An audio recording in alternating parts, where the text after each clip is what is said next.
Friends, आज मैं बनाने जा रही हूँ साबूदाने की टिक्की, जो कि खाने में बहुत ही अच्छी लगती है और इसे आप किसी भी व्रत या त्यौहार पे बना सकते हैं। हाल ही में आने वाली है नवरात्रि, तो आप इसे ज़रूर ट्राई कीजिए।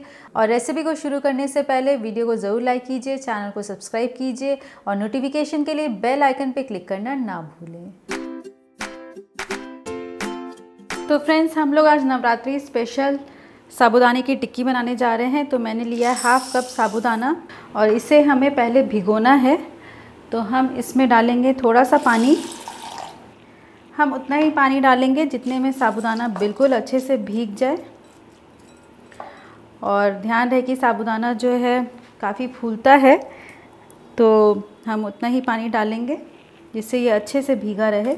और इसे हम 2 से 3 घंटे तक ऐसे ही भीगने देते हैं जब तक कि ये सॉफ्ट ना हो जाए, या आप इसे पूरी रात भी रख सकते हैं। तो साबूदाने को भीगते हुए 3 घंटा हो गया है और आप देख रहे हैं ये पूरा पानी अब्जॉर्व कर लिया है और ये काफ़ी फूल गया है और बिल्कुल सॉफ्ट भी हो गया है। ये आप दबा के देखेंगे तो ये इजीली दब जाएगा। तो ये बिल्कुल सॉफ्ट हो गया है। तो चलिए अब हम इसकी टिक्की बनाना स्टार्ट करते हैं।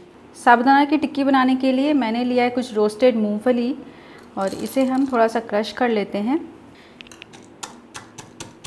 इससे टेस्ट बहुत ही अच्छा आता है। तो आप चाहें तो इसे जार में भी क्रश कर सकते हैं। इसे मैंने क्रश कर लिया है। चलिए अब हम टिक्की बनाना स्टार्ट करते हैं।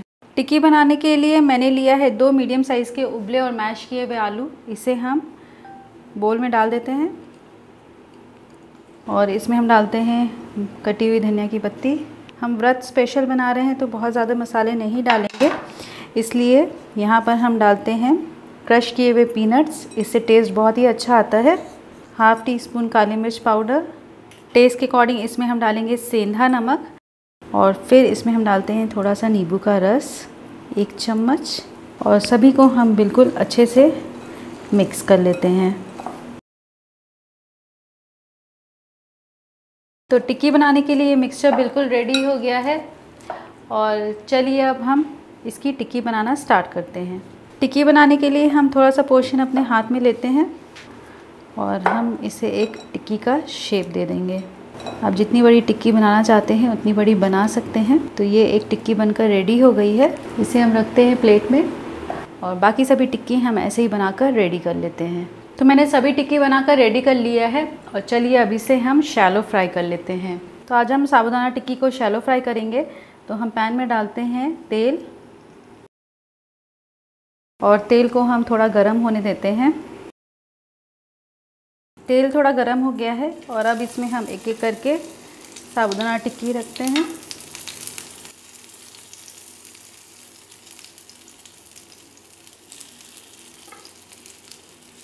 स्पैचुला से हम इसे हल्का सा प्रेस करेंगे और इसे हम लो फ्लेम पर रखकर 1 से 2 मिनट तक नीचे की तरफ से सिकने देते हैं।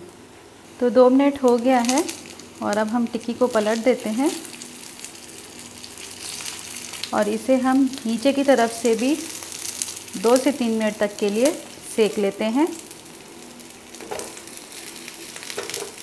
नीचे की तरफ से भी सिकते हुए 2 मिनट हो गया है। अब इसे हम पलट देते हैं और ये साबूदाने की टिक्की बिल्कुल रेडी है। तो फ्रेंड्स, आपने देखा साबूदाने की टिक्की बनाना कितना आसान है और ये झटपट बन गई है। इसे आप व्रत में इजीली बनाकर खा सकते हैं और ये बहुत टेस्टी लगती है। तो आप इस रेसिपी को ज़रूर ट्राई कीजिए और वीडियो को लाइक और चैनल को सब्सक्राइब करना ना भूलें और नोटिफिकेशन के लिए बेल आइकन पर ज़रूर क्लिक कीजिए।